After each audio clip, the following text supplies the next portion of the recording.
Mummies kitchen ప్రేమతో ప్రేక్షకులందరికీ ఈద్ ముబారక్. ఈరోజు రంజాన్ సందర్భంగా మనం చేస్తున్న కస్కస్ కా ఖీర్. సో మన ఖీర్ కి కావాల్సిన పదార్థాలు ఏంటో ఒక్కసారి చూసేద్దాం.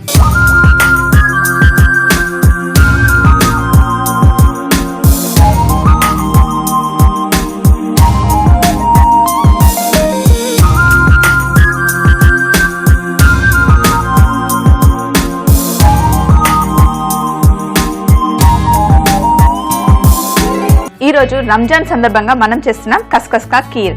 అయితే ముందుగా మనకు కావాల్సింది స్టవ్ మీద ఒక బాండీ పెట్టుకొని ఇందులో గసగసాలు ఉంటాయి కదా, మనమైతే గసగసా అంటాం లేదా గసాలు అంటాం లేదా కస్కస్ అని హిందీ వాళ్ళు ముస్లిమ్స్ వాళ్ళు అయితే కస్కస్ అంటారు. వీటిని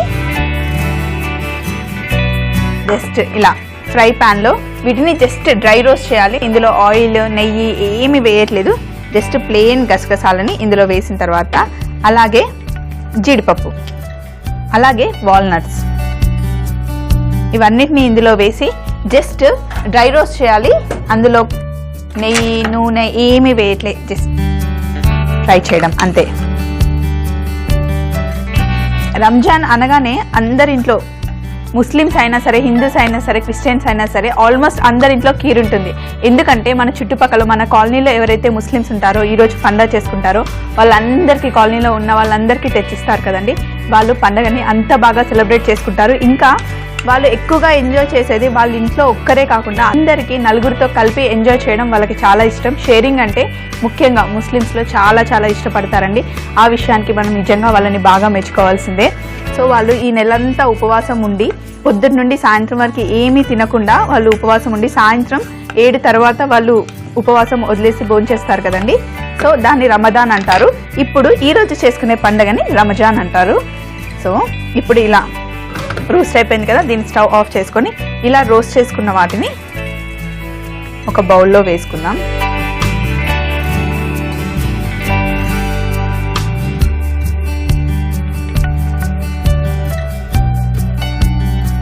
ఈ బౌల్లో వేసుకున్న తర్వాత ఇందులో పాలు, చాలా చిక్కగా ఉన్న పాలు, కొంచెం నీళ్ళు, చాలా చిక్కగా ఉన్న పాలలో కొద్దిగా నీళ్ళు. ఎందుకంటే ఇందులో మనం బాదాం పొడి కలుపుతున్నాం, బాదాం పొడి చాలా చిక్కగా అయిపోతుంది కాబట్టి కొంచెం నీళ్ళు కూడా యాడ్ చేశాను. ఇప్పుడు మళ్ళీ ఒకసారి స్టవ్ ఆన్ చేసి ఈ పాలు మరిగే లోపల నేను గసగసాలు ఇంకా వాల్నట్స్ జీడిపప్పు అన్ని ఫ్రై చేసి పెట్టుకున్నాను కదా, వీటిని పేస్ట్ చేసుకొని వచ్చేస్తాను. నేను గసగసాలని పేస్ట్ చేసుకొని వచ్చాను. చూడండి ఇక్కడ పాలు కూడా మరుగుతున్నాయి కదా, ఇందులో ఈ పేస్ట్ని కొంచెం ఇలా వేస్తూ ఉండలు లేకుండా కలుపుకోవాలి. ఒకవేళ గసగసాలు మిక్సీలో అవ్వకపోతే కొంచెం వాటర్ యాడ్ చేసుకొని, నేను కొంచెం వాటర్ వేసాను, ఏం పర్లేదు. వాటర్ కొంచెం వేసుకొని పేస్ట్ లాగా చేసుకుంటే కొంచెం లిక్విడ్లా అయింది కదా, అలా అవుతుంది. సో ఇప్పుడు ఇందులో బాదం పప్పు పొడి,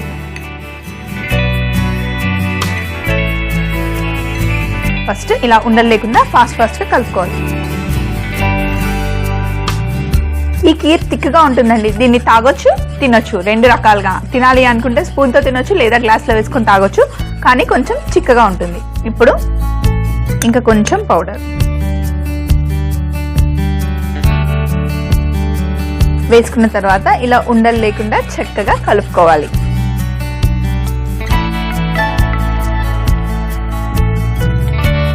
బాదాం పొడి చక్కగా కలుచుకున్న తర్వాత ఇది కొంచెం ఉడకాలి. ఈ లోపల నేను ఇక్కడ పచ్చి ఖర్జూరా తీసుకున్నాను.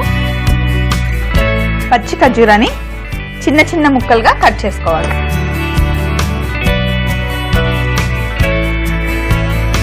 రమదాన్ నెలలో మొత్తంలో పచ్చి ఖర్జూర రోజు ఎక్కువగా ఉపవాసం ఉన్న వాళ్ళు తింటూ ఉంటారండి. ఎందుకంటే పచ్చి ఖర్జూరలో చాలా ఇన్స్టెంట్ శక్తి ఉంటుంది. జనరల్గా మార్నింగ్ లెగ్గానే ఎండు ఖర్జూరం నైట్ నానబెట్టుకొని పొద్దునే తినమని చెప్తారు, ఎందుకంటే డే మొత్తం చాలా ఎనర్జీగా ఉండడానికి. అలాగే పచ్చి ఖర్జూర కూడా ఒక 2 తిన్నామనుకోండి మనకి ఇన్స్టెంట్గా శక్తి వచ్చేస్తుంది. అందుకే ఉపవాసం ఉన్న వాళ్ళు ఎవరైనా సరే, మనం కూడా శివరాత్రి ఉపవాసం ఉన్నప్పుడు ఫస్ట్ ఉపవాసం వదిలేటప్పుడు మనం పచ్చి ఖర్జూరనే తింటాం. ఎందుకంటే మార్నింగ్ నుండి వీక్గా ఉంటాం కదా, కొంచెం మళ్ళీ రిఫ్రెష్ అవ్వడానికి పచ్చి ఖర్జూరాన్ని ఎక్కువగా తింటూ ఉంటారు. సో వీటిని ఇంకా కొంచెం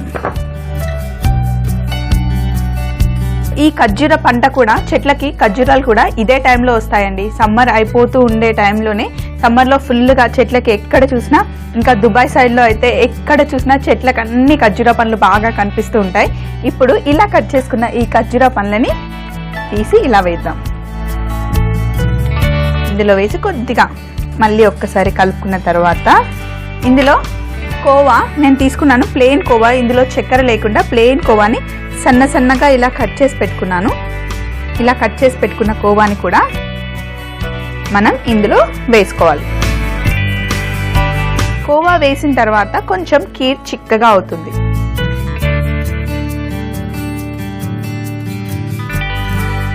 రంజాన్ రాగానే ఎక్కువ మటుకి అందరూ షీర్ కుర్మా చేస్తూ ఉంటారు కదండి. చాలా పెద్ద పెద్ద గిన్నెలు పెట్టుకొని వాళ్ళ ఇంట్లో షీర్ కుర్మా చేసి చుట్టుపక్కల వాళ్ళందరికీ ఇస్తూ ఉంటారు. ఆ రోజు గనక ఇంటికి ఎవరు వచ్చినా కూడా గ్లాస్లో వేసి షీర్ కుర్మా ఇస్తూ ఉంటారు.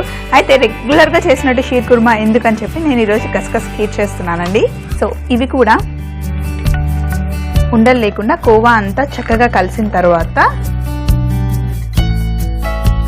ఇప్పుడు ఇందులో మనం వేస్తున్నాం. వీటిని చూడ్డానికి ఎలా ఉన్నాయి, పెద్ద కిస్మిస్ అండి. వీటిని మునక్కా అని కూడా అంటారు. వీటిని నేను నెయ్యిలో ఏం వేయించట్లేదు, డైరెక్ట్గా ఇందులో వేసేస్తున్నా. అలాగే పిస్తా పప్పు, అలాగే కిస్మిస్, చిన్న కిస్మిస్, ఇవి కూడా ఇందులో వేసేసి మంచిగా మరగనివ్వాలి.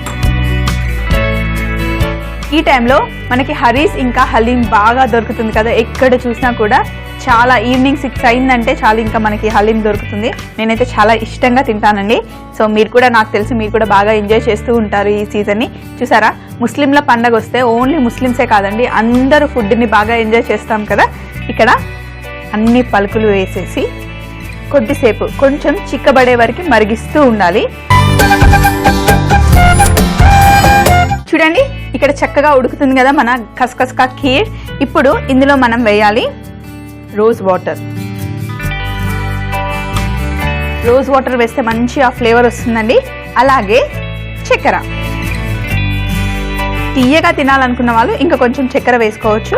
నేనైతే కరెక్ట్గా కొంచెం చప్పగా ఉంటేనే నాకు నచ్చుతుంది, కొంచెం స్వీట్ తక్కువగా ఉంటే, అందుకని ఒక బౌల్ కన్నా కొంచెం తక్కువగా వేసాను.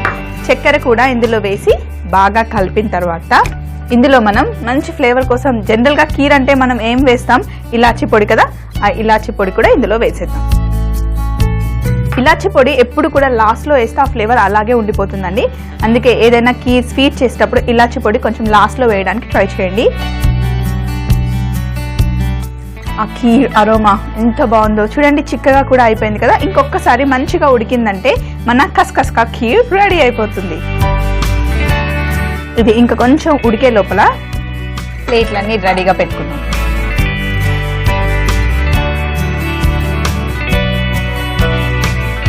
అలాగే నేను ఇక్కడ కుంకుమ పువ్వు తీసుకున్నాను. కుంకుమ పువ్వుని ఇందులో వేస్తే మంచి కలర్ వస్తుంది, కానీ నేను ఆల్రెడీ బాదం పప్పు పౌడర్ వేసాను కాబట్టి చక్కగా మనకి ఎల్లోయిష్ కలర్ వచ్చింది కదా. కీర్ని ప్లేట్లో వేసిన తర్వాత పైనుండి చక్కగా గార్నిష్ చేయడానికి నేను కుంకుమ పువ్వు వాడుకుంటాను. అప్పటి వరకు ఇది ఇలా పక్కన పెట్టేసి, చూడండి మన ఖస్ఖస్ కా ఖీర్ చక్కగా ఉడికిపోయింది కదా. ఇప్పుడు స్టవ్ ఆఫ్ చేసుకొని చక్కగా ఉడికిపోయిన మంచి ఫ్లేవర్ ఉన్న ఖస్ఖస్ కా ఖీరాని తీసుకొని ప్లేట్లో వేసుకుంటాం.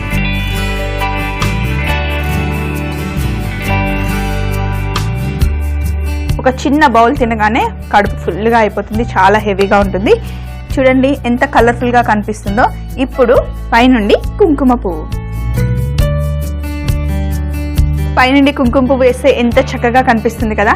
చూసారు కదండి ఎంత చక్కగా వచ్చిందో. ఈరోజు రమజాన్ పండగ కోసం మనం చేసిన ఖస్ఖస్ కా ఖీర్ చాలా టేస్టీగా ఉంటుంది, మీరు కూడా ట్రై చేయండి. ఖస్ఖస్ కా ఖీర్ తయారు చేయ విధానం: ముందుగా ఒక ఫ్రై ప్యాన్లో గసగసాలు, జీడిపప్పు, వాల్నట్స్ రోస్ట్ చేసుకొని పక్కన పెట్టుకోవాలి. అదే ప్యాన్లో పాలు పోసి వేడి చేసుకుంటూ ముందుగా రోస్ట్ చేసి పెట్టుకున్న గసగసా మిశ్రమాన్ని పాలలో వేసి కలుపుకోవాలి. అలాగే బాదాం పొడి వేసి ఉండలు లేకుండా కలుపుకుంటూ ఇందులో సన్నగా తరిగిన ఖర్జూరం, కోవా, కిస్మిస్, పిస్తా పప్పు వేసి కీర్ని చిక్కపడే వరకు కలుపుకొని ఇందులో రోజ్ వాటర్, చక్కెర, ఇలాచీ పొడి వేసి చక్కెర కరిగే వరకు కలుపుకొని కాస్త ఉడికిస్తే ఖస్ఖస్ కా ఖీర్ రెడీ. మమ్మీస్ కిచెన్ ప్రేమతో ఎపిసోడ్స్ మీరు మళ్ళీ చూడాలనుకుంటే లాగిన్ అవ్వండి www.youtube.com/etv అభిరుచి. అదే ఫేస్బుక్ అయితే www.facebook.com/etv అభిరుచి.